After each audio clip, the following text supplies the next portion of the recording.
Izay ny eo amin'ny vaovao ny trangam-piarahamonina fa hivadika kosa isika eo amin'ny tontolony sosialy. Sy mba tanteraka ny lalana mampitohy Antananarivo sy ny faritry Sofia taorian'ny orana ny CSS nahazo ny tapany avaratry ny nosy iny.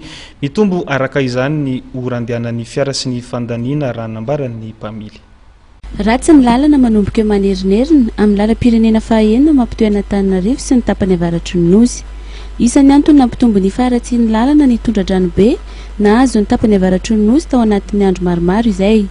Ho an'ny faritry Sofia, ankoatra ny fahasimbana manomboka eo manerinerina dia ratsy ihany koa ny lalana mihazo anajoy makany Befandriana avaratra sy mandry tsara.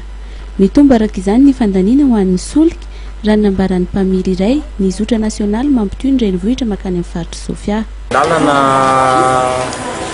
atreo manerinerina makany zany misy fahasimbana vokatry le rano teo iny. Misy arabe zany koan'ny rano.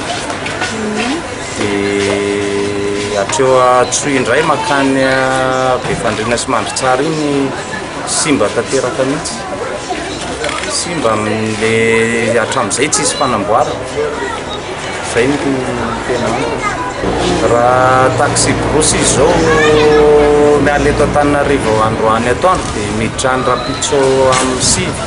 Raha camion izy dia ndray andro sy ndroa alina. Miantona ireo vokatra any amin'ny faritry Sofia raha nambaran'ny mpamily sy kooperativa mampitohy ity faritra Sofia ity izay etsy Anosy be noho ny aratsian'ny lalana.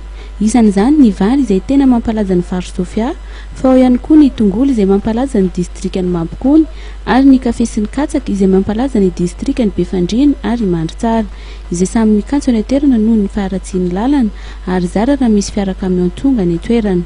Mbola tsy niakatra kosa ny saran-dalana raha nambarany ity kooperativa iray ity.